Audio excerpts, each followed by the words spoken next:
홍준표 후보의 경우에는 지금 지지율 상승세가 심상치 않았죠. 일부 여론조사에 따르면 안철수 후보와의 지지율 격차가 오차 범위 내로 좁혀졌다는 결과까지 나왔습니다. 홍준표 후보 측은 지금 실버 크로스라는 말까지 하면서 자체 조사로는 이미 넘어섰다라는 평가까지 하고 있는 것으로 알려져 있는데요. 경남 김해를 찾았던 홍 후보가 유세 도중에 자신을 비판했던 사람들 혹은 문제라고 생각되는 사람들을 향해서 그대로 저격을 했습니다. 먼저 함께 보시겠습니다. 집 앞에서 물러나라고 데모를 하지 않나? 에? 그리고 빚 다 없애주고 50년 먹고 살 것만 마련해주고 청렴도 꼴찌든 걸래 1등 시켜주고 그래 다 하고 털고 나왔는데 퇴임하는 날 앞에서 소금을 뿌리지 않나? 에레이 도둑놈의 새끼들이 말이야. 저는 내 성질대로 삽니다. 이 성질을 참으면 암이 걸려요. 그래서 내가 뭐 유리하든 불리하든 나는 그거 따지지 않습니다. 따지지 않고 내 성질대로 살고 안 되면 집에 가면 된다. 대통령! 홍준표 TV 토론 때 많이 나오는 좌파의 이야기가 또 나왔습니다. 그리고 아무래도 격한 말들, 선거 전 중반 이 치열한 경쟁을 단적으로 볼 수 있는 대목들이 아닐까 싶어요. 아무래도 뭐 본인이 그 경남 그 지사를 할 때 네. 마지막 퇴임하는 날 그 또 반대하는 세력들이 네. 아마 자신이 떠나는 차에다가 소금을 뿌렸다 뭐 그러한 부분들에서 감정적인 앙금이 그대로 남아 있는 것 같아요. 그렇기 때문에 아마 그런 부분들에 대해서 아마 섭섭함을 저런 식으로 표현한 것이 아닌가라는 생각인데요. 또 한편으로는 또 그런 측면도 드네요. 본인이 지금 지지율이 상승세에 있고 상당한 또 자신감을 저렇게 공개된 장소에서 표출하는 것이 아닌가라는 생각입니다만은 저는 홍준표 후보가 이번 5번의 토론을 통해서 이 보수 표심을 정확하게 겨냥하는 여러 가지 보수의 아젠다들, 예를 들면 국가보안법 문제라든지 대북 송금이라든지 나아가서는 동성애 문제다까지 거론하면서 보수의 표심을 끌어온 것은 뭐 선거 전략적으로 나름대로 상당히 잘 했다고는 봅니다. 홍준표 후보의 입장에서 본다고 한다면.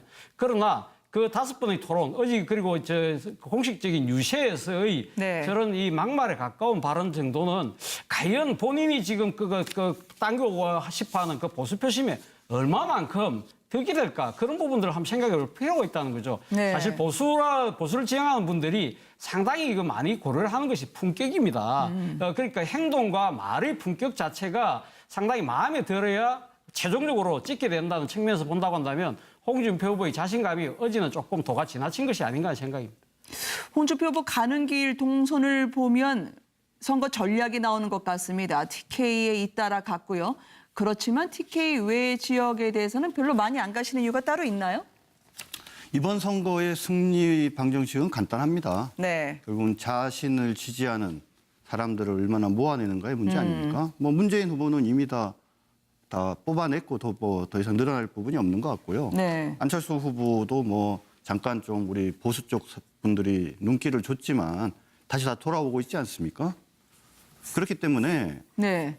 표를 제대로 얻을 수 있는 짧은 기간이기 때문에 표를 얻을 수 있는 부분을 위주로 가시는 거는 너무 뭐 당연한 것 같고요. 네. 그런 과정에서 좀 상대적으로 소외되는 지역이 있을 수밖에 없는데 뭐 또 그거를 가지고 거꾸로 지나치게 이렇게 말씀하시는 분들이 있는 것 같아요. 아, 뭐라고 말씀을 하시나요? 우리 호남 분들한테 좀 여쭤봐야 될 것 같습니다.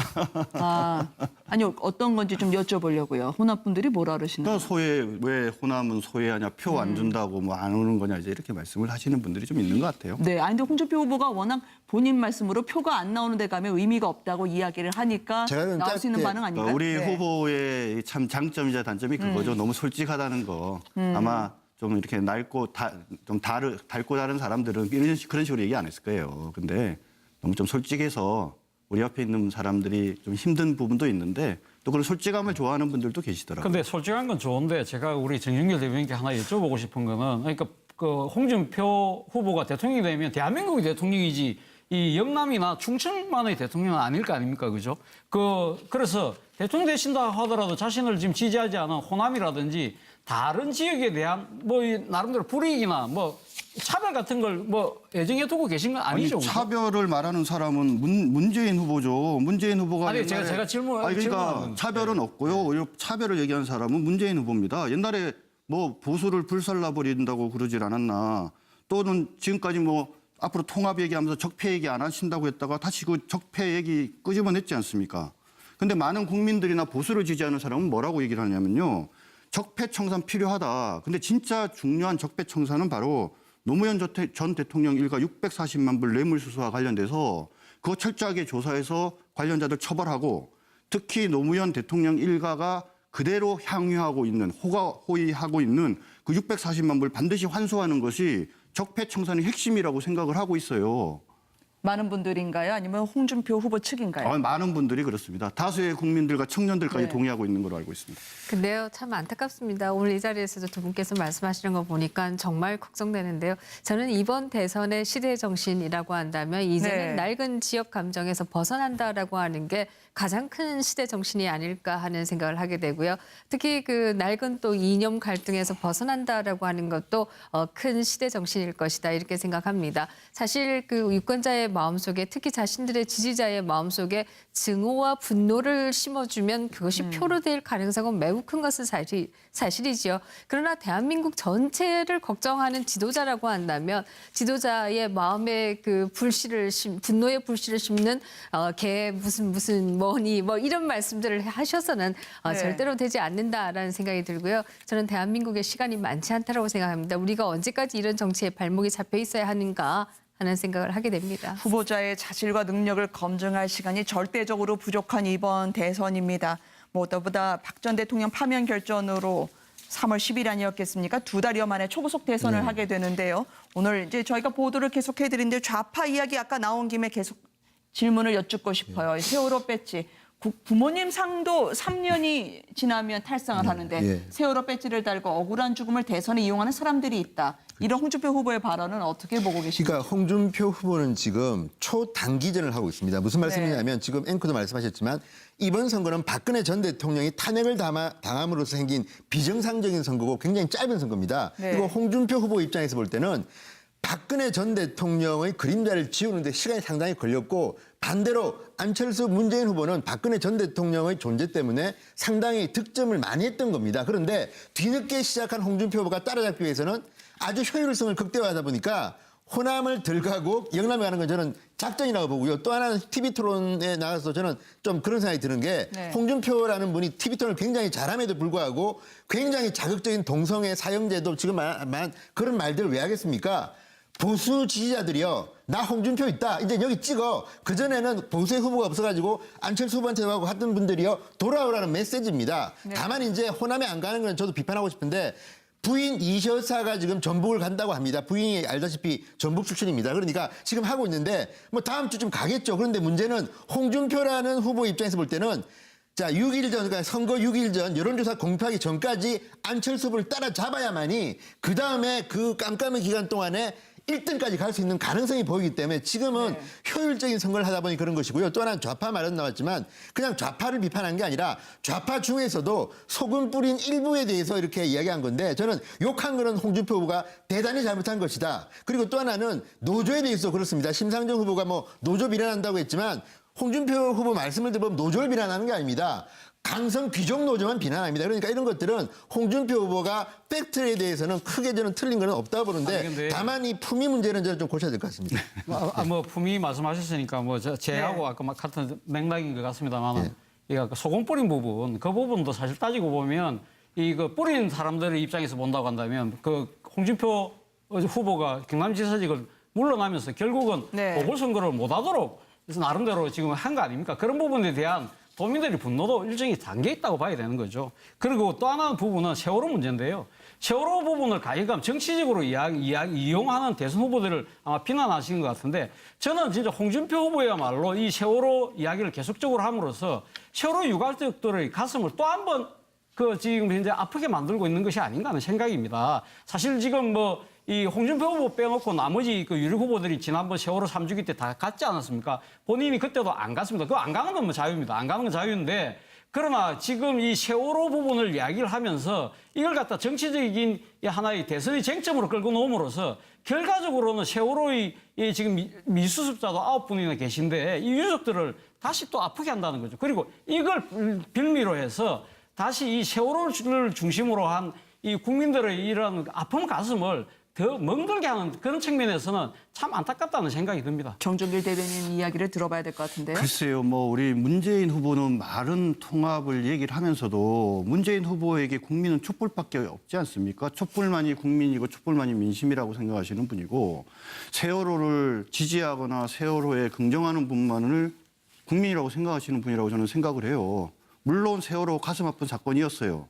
3년 지났잖아요. 말씀하신 대로 옛날 조선시대에도 웬만한 효자 아니면 3년 탈상 안 했는데 이제는 그만 끝낼 때 되지 않았습니까? 그래서 그 점에 관한 지적을 하는 게 뭐가 그리 잘못된 겁니까? 아니 근데 아니, 근데 제가 한 세월호는 지지하고 네.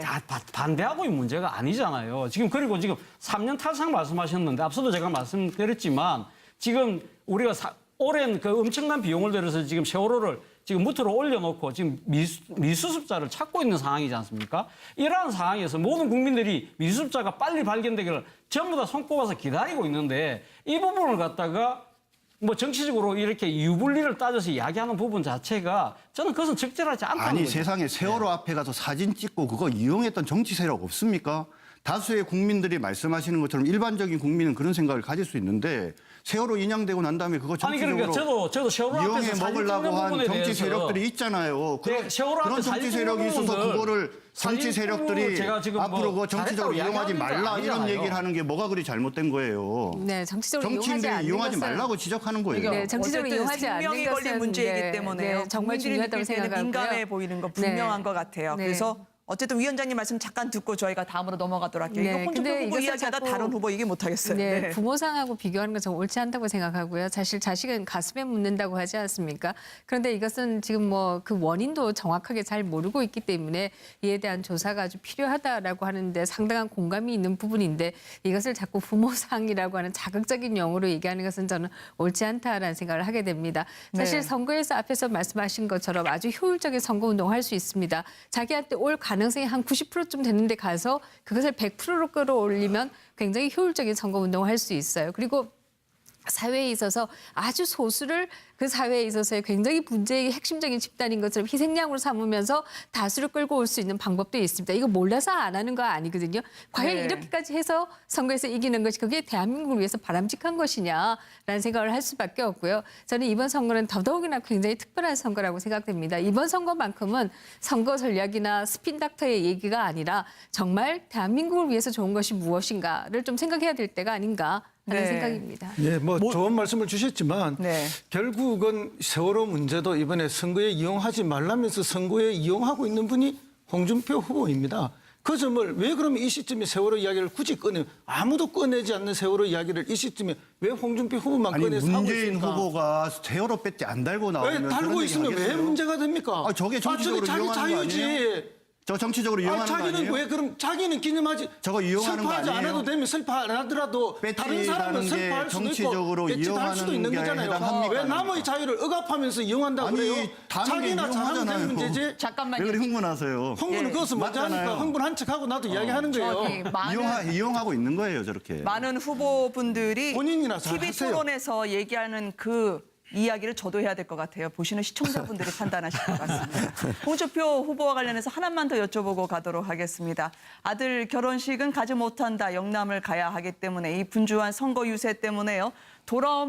신혼여행에서 돌아오면 선거는 끝날 것이다. 지금 메시지와는 어떤 걸 담았나요? 오늘 주 원내대표도 참석을 했다고 하던데. 그러니까 제가 볼 때는 보니까 가장 인상 깊은 그겁니다. 손주 5명을 낳아주면 아버지가 다 키워준다. 네. 그러니까 뭐 국민들한테는 뭐 1,000만 원 준다는 공약을 내세웠는데 어쨌든 손주는 다 키우겠다는 건데 일단 이게 둘째 아들인데요. 이 결혼식이 잡힌 게 작년 가을인데 그 당시에 홍준표 당시 지사죠. 지사의 사정을 보면 대통령 후보로 출마한다는 생각을 안 했을 때였습니다. 그러니까 준비했던 것이고 갑작스럽게 보수의 구세주처럼 등장한 홍준표이기 때문에 이거 어떻게 결혼식 가겠습니까? 네. 그리고 저는 둘째 아들도 신혼여행 말씀하셨지만 신혼여행 못 갈 거라고 봅니다. 아마도 오늘 하루 정도는 모르지만 내일부터는 이 사람도 선거운동 해야 되는 거 아닙니까? 그런 생각이 듭니다.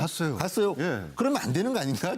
투표 날라갔어요, 지금. 그렇죠. 그러면 안 되는데 저는 이런 생각이 드는 게 극단적인 순간에는 극단적으로 비정상적으로 행동하는 것이고요. 또 하나는 차남이 아버지 선거 때문에 결혼식 안 하는 것도 저는 문제 아닙니까? 그러니까 이런 것들은 홍준표 지사가 나름대로는 판단해서 하는 거기 때문에 네. 뭐 그러는데 어쨌든 간에 아버지의 마음을 보면 좀 짠한 부분도 좀 있는 것 같습니다. 네. 허성무 근데요, 전 후보? 이런 생각도 사실 네. 있습니다. 손주 5명 낳아주면 다 키워준다. 이거 아주 덕담이고 좋은 얘기라고 생각드는데요. 네. 그러나 또 한편에 있어서는 이 할아버지의 덕으로 요즘 뭐 유보패야 성도가 잘 받는다 이런 얘기도 하는데 이 5씩 키워주실 수 있는 능력이 되니 정말 참 부럽다라는 생각도 들고요. 네. 어떤 면에 있어서는 이제 이런 부분은 할아버지가 얼마나 능력 있는가를 볼 것이 아니라 국가가 정말 아이 낳아서 잘 키울 수 있는 국가로 만들어야 된다라는 생각하지요. 아버지 잘 해보시라 말은 하시고 떠나셨나요? 그 뭐 덕담을 했겠죠. 근데 네네. 2표 없어도 이길 것 같습니다. 알겠습니다. 저희 다음 후보로 넘어가 보도록 할게요. 벗어난다라고 하는 게 가장 큰 시대 정신이 아닐까 하는 생각을 하게 되고요. 특히 그 낡은 또 이념 갈등에서 벗어난다라고 하는 것도 큰 시대 정신일 것이다 이렇게 생각합니다. 사실 그 유권자의 마음속에 특히 자신들의 지지자의 마음속에 증오와 분노를 심어주면 그것이 표로 될 가능성은 매우 큰 것은 사실이지요. 그러나 대한민국 전체를 걱정하는 지도자라고 한다면 지도자의 마음에 그 분노의 불씨를 심는 개 무슨 뭐니 뭐 이런 말씀들을 하셔서는 네. 절대로 되지 않는다라는 생각이 들고요. 저는 대한민국에 시간이 많지 않다라고 생각합니다. 우리가 언제까지 이런 정치에 발목이 잡혀 있어야 하는가 하는 생각을 하게 됩니다. 후보자의 자질과 능력을 검증할 시간이 절대적으로 부족한 이번 대선입니다. 무엇보다 박 전 대통령 파면 결전으로 3월 10일 아니었겠습니까? 2달여 만에 초고속 대선을 하게 되는데요. 오늘 이제 저희가 보도를 계속해드리는데 좌파 이야기 아까 나온 김에 계속 질문을 여쭙고 싶어요. 세월호 배지. 부모님 상도 3년이 지나면 탈상을 하는데 세월호 배지를 달고 억울한 죽음을 대선에 이용하는 사람들이 있다. 이런 홍준표 후보의 발언은 어떻게 보고 계십니까? 그러니까 홍준표 후보는 지금 초단기전을 하고 있습니다. 무슨 말씀이냐면 지금 앵커도 말씀하셨지만 이번 선거는 박근혜 전 대통령이 탄핵을 당함으로써 생긴 비정상적인 선거고 굉장히 짧은 선거입니다. 네. 그리고 홍준표 후보 입장에서 볼 때는 박근혜 전 대통령의 그림자를 지우는데 홍준표 후보의 경우에는 지금 지지율 상승세가 심상치 않았죠. 일부 여론조사에 따르면 안철수 후보와의 지지율 격차가 오차 범위 내로 좁혀졌다는 결과까지 나왔습니다. 홍준표 후보 측은 지금 실버 크로스라는 말까지 하면서 자체 조사로는 이미 넘어섰다라는 평가까지 하고 있는 것으로 알려져 있는데요. 경남 김해를 찾았던 홍 후보가 유세 도중에 자신을 비판했던 사람들 혹은 문제라고 생각되는 사람들을 향해서 그대로 저격을 했습니다. 먼저 함께 보시겠습니다. 집 앞에서 물러나라고 데모를 하지 않나? 그리고 빚 다 없애주고 50년 먹고 살 것만 마련해주고 청렴도 꼴찌든 걸 1등 시켜주고 그래 다 하고 털고 나왔는데 퇴임하는 날 앞에서 소금을 뿌리지 않나? 에레이 도둑놈의 새끼들이 많네. 저는 내 성질대로 삽니다. 이 성질을 참으면 암이 걸려요. 그래서 내가 뭐 유리하든 불리하든 나는 그거 따지지 않습니다. 따지지 않고 내 성질대로 살고 안 되면 집에 가면 된다. 대통령! 홍준표 TV 토론 때 많이 나오는 좌파. 어제는 조금 도가 지나친 것이 아닌가 하는 생각입니다. 홍준표 후보 가는 길 동선을 보면 선거 전략이 나오는 것 같습니다. TK에 잇따라 갔고요. 그렇지만 TK 외 지역에 대해서는 별로 많이 안 가시는 이유가 따로 있나요? 이번 선거의 승리 방정식은 간단합니다. 네. 결국은 자신을 지지하는 사람들을 얼마나 모아내는가의 문제 아닙니까? 뭐 문재인 후보는 이미 다 뽑아냈고 더 이상 늘어날 부분이 없는 것 같고요. 네. 안철수 후보도 뭐 잠깐 좀 우리 보수 쪽 분들이 눈길을 줬지만 다시 다 돌아오고 있지 않습니까? 그렇기 때문에 네. 표를 제대로 얻을 수 있는 짧은 기간이기 때문에 표를 얻을 수 있는 부분을 위주로 가시는 거는 너무 뭐 당연한 것 같고요. 네. 그런 과정에서 좀 상대적으로 소외되는 지역이 있을 수밖에 없는데 뭐 또 그거를 가지고 거꾸로 지나치게 이렇게 말씀하시는 분들이 있는 것 같아요. 아, 뭐라고 말씀을 하시나요? 우리 호남 분들한테 좀 여쭤봐야 될 것 같습니다.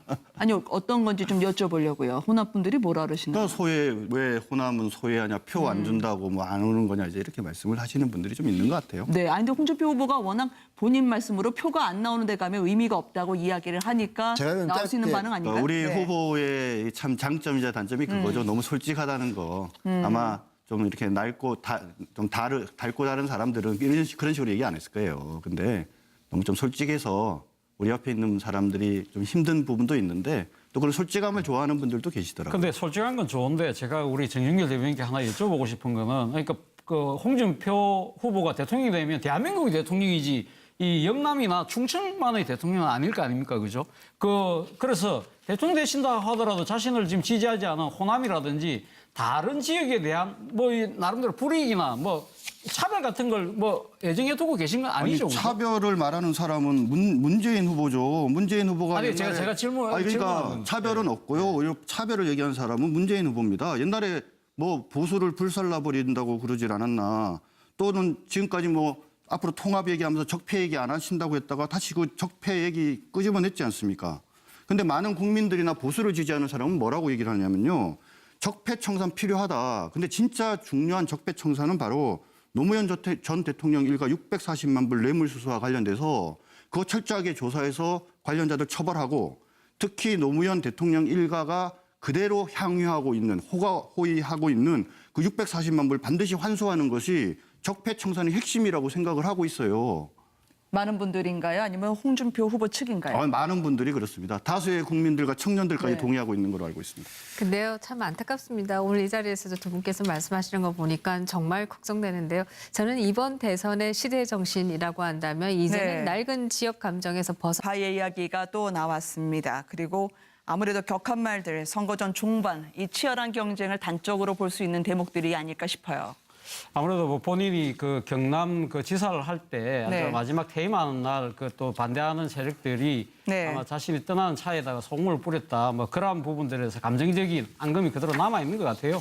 그렇기 때문에 아마 그런 부분들에 대해서 아마 섭섭함을 저런 식으로 표현한 것이 아닌가라는 생각인데요. 또 한편으로는 또 그런 측면도 드네요. 본인이 지금 지지율이 상승세에 있고 상당한 또 자신감을 저렇게 공개된 장소에서 표출한 것이 아닌가라는 생각입니다만은 저는 홍준표 후보가 이번 5번의 토론을 통해서 이 보수 표심을 정확하게 겨냥하는 여러 가지 보수의 아젠다들, 예를 들면 국가보안법 문제라든지 대북 송금이라든지 나아가서는 동성애 문제다까지 거론하면서 보수의 표심을 끌어온 것은 뭐 선거 전략적으로 나름대로 상당히 잘 했다고는 봅니다. 홍준표 후보의 입장에서 본다고 한다면.